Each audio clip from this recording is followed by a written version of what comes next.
drive, Jalen had a couple huge scrambles there. I think they were both 20-plus yard gains. Did seeing that early maybe think that you should change the game plan to something that was more run-heavy? Was that something that you planning to do going in? No, I mean, we didn't. We obviously got a game plan going in and see what we're going to do, and that's why you plan all week. That's why you go through it.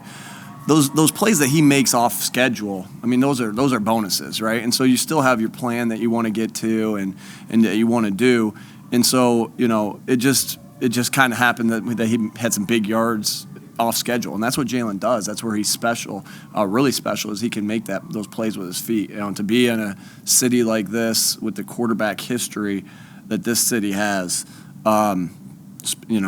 it's in that he set a record for most yards by a quarterback rushing.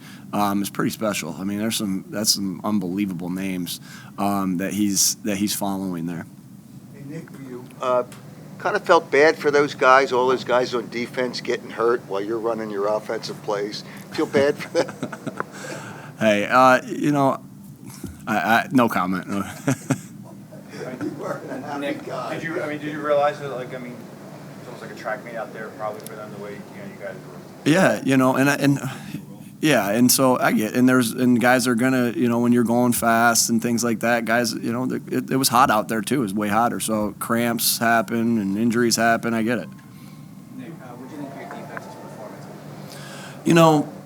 performance? They were able to create some turnovers, which was really big, in the first half. And we were able to hit Aaron Rodgers, and we needed to because he's an unbelievable player. He's an outstanding football player, and so we needed to be able to hit him and get to the quarterback because we know we have the guys too. What I was disappointed in the first half is that the offense and the special teams put the defense in some short situations. One was my fault. We didn't get it on fourth down, and I went for it. And then the other one we had a fumble, and so. And then the special teams one. So all their possessions in the first half, they didn't have to go the long way, And with Aaron Rodgers, you don't want to give him any short fields. And we gave him 3, and they made us pay for it. And so that was I thought we played much better in the second half, minus the big play that we gave up to Christian Watson. He can really roll, But. It was what I was more upset with. It was the position that we were putting the defense in. Now we got to stop them and create 4-point plays down there on third down in the red zone. Rodgers made a really good play to Aaron Jones on that scramble. I don't know if that was third down or not. That you guys could help me out with that. It was 2nd and 20. Yeah, so he got him out of a bind right there. But that's what I was more disappointed in. You mentioned 4th and 1. On 3rd and 1, it seemed like the overhead view of the camera showed that maybe Jalen got it. Did you get that really down? Well, I did not. And so, those are hard too. Like and every timeout's precious, right? And so, we have to really feel confident that we'll win that if we challenge it, and we just didn't in that particular case. And and there's things like obviously I'm not seeing that, and I'm trusting my eyes upstairs, and and they've been great all year, and so I trust what they say, and I think I'm getting good information from them. And of course, sometimes, right? We don't know exactly where the knee was, and maybe it looks like we got it, but can you tell with where where he's down and everything like that? So, I love the guys upstairs there, and they're giving me great information, and and then I went for it the next play with a very similar play, and it didn't work. So, and we put the defense in a tough spot because of my decision. Nick, on Jake Elliott's 4-yard field goal, was there any hesitation there? I mean, you sent this out, they announced in the press box on the punt. They did? Yeah. No, because no hesitation. Aaron's the holder. So I don't know if that's what they, we got to get on our press box guy because I was going with Jake the whole time. Was that? I said thanks, Ed.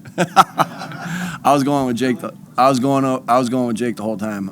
That's when you have a kicker like Jake Elliott, you trust him to make those situations, make those kicks in those situations, and he drilled it. And that's why he is who he is. That's why he's, our kicker. That's why he's done so many of the things that he's done in this league, and we have so much faith in him. That was a huge kick to go up 10, to go up 2 scores in that scenario is enormous. And operation by the entire field goal unit, by Aaron, by Rick, but there was no hesitation. And we know where we feel comfortable before the game. Our special teams coaches do a good job of communicating that with me, of where we feel comfortable, where Jake feels comfortable.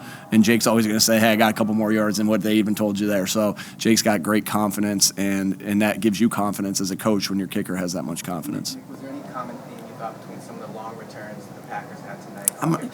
Yeah, Elliot, I'm gonna have to watch that. Obviously, we probably were out of our lanes. How does that happen? You get out of your lane, somebody makes a mistake here or there, and we got just flat out got to coach it better. And so we're all in this together. So I have to look at it. Obviously, that's an issue that we can't have. Like that we have 3 returns like that they get to midfield. That guy's a good returner, but we just can't put ourselves in that position and put our defense in that position. We got to get it fixed. We'll do everything we can to get it fixed, but I can't tell you yet what the common theme is. But we'll work like crazy to let you know tomorrow.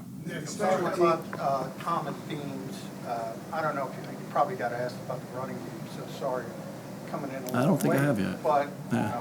when you're doing it that well, you have the quarterback who's got a career high, the running back has a career high. Was Miles a career high too? Yeah. Oh, good. You almost set a franchise record. How close were we? How close were we? 15 yards away.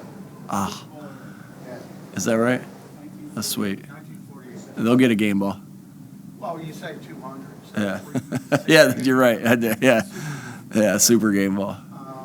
What, do you get a feel in game of that? And Oh, say, sure. We gotta keep this Yo, going? sure, yeah. You feel that. You feel that. Lane, man, I love when Lane Johnson comes off the field and juiced up. He's crushing the edge or crushing the combination block with Isaac, and so you feel that from the players. You obviously feel that in the flow of the game, and that's where Shane and I are in constant communication. And Shane's doing a great job getting the plays called, and I might say to him during that drive, "Hey, run it again," because you feel that, right? You feel that, and so that was special. That was a special game running, and obviously we got some off schedule things too, right? And so with Jalen making big plays, I don't know how many were off scrambles, how many yards with his were off scrambles, but we sure as heck got a lot of big plays from him on that. But you definitely feel that in the game, and you feel that when the players come off the field, and you feel it mid-drive, and you feel it when you're down in the red zone, all those different things. And so Shane did a good job calling it. Obviously, our players, man, this is unbelievable offensive line. Jack Stoll coming in and blocking his butt off. When you rush for that many yards, the receivers are doing their part as well. And so good just team run offense today. And third down too, third down, like some big runs on third down. Those were huge third down runs. At what point in the offseason or in training camp did you first start to really notice Reed?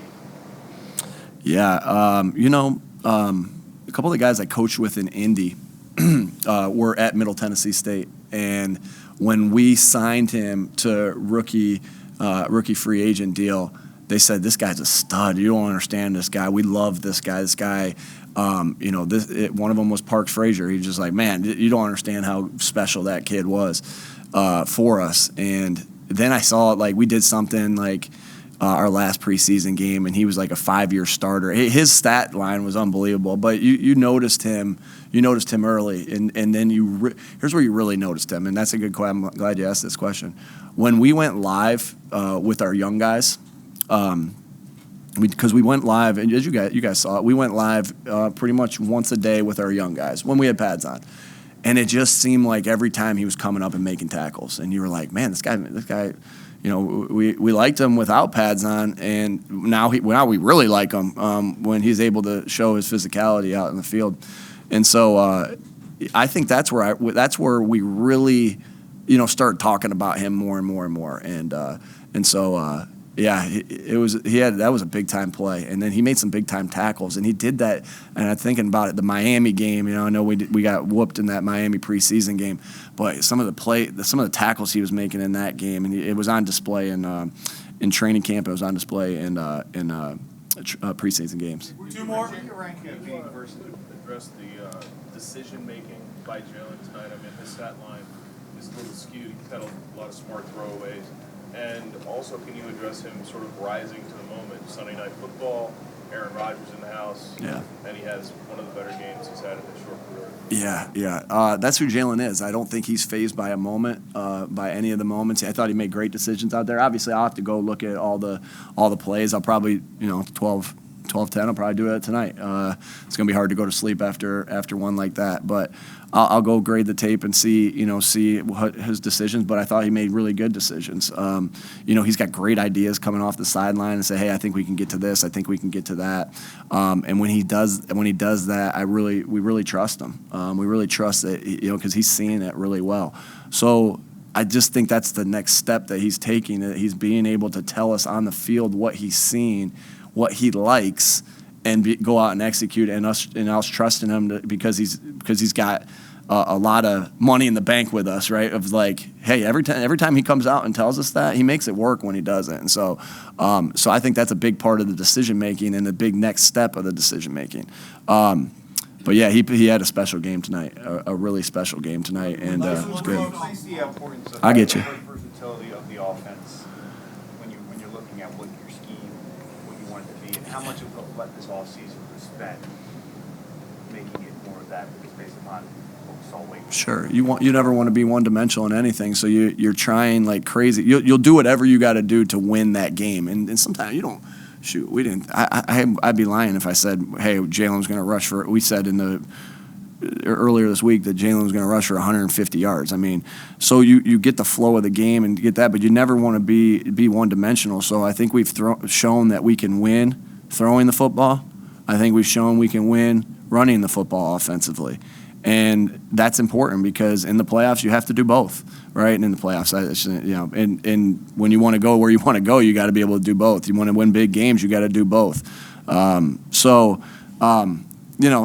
important. So to win big games, you have to be able to run and throw the ball, and you can't be one-dimensional. And I think that's where what we've been able to do. When Jalen breaks off those long runs, though, how much does that help the passing game throughout? I mean, he still do 2 touchdown passes tonight with all the gaudy running numbers. Yeah, I think that's big. I think it's big because it forces the defense to have to, take one of their coverage guys and account for Jalen with it, right? Or know where Jalen is at least, right? And so when that, you give a little, you get a little, right? If I need to put another guy to make sure Jalen isn't getting loose, then that's one less guy in coverage.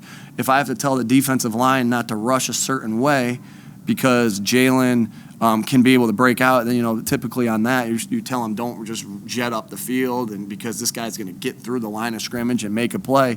So when teams do that, what happens there? Well, you get more time to throw the football, right? So you have more time to sit back there and digest everything. So that's huge, right? To be the plays that he made with his feet will help us moving forward. Him making plays in the pocket and vice versa. That's why it's just a great team game and there's so much chess match going on in it right there that it's important that you don't limit yourself of what you do and the things you can accomplish out there. So that was he had a special game today. All right, thanks. All right, thanks everybody.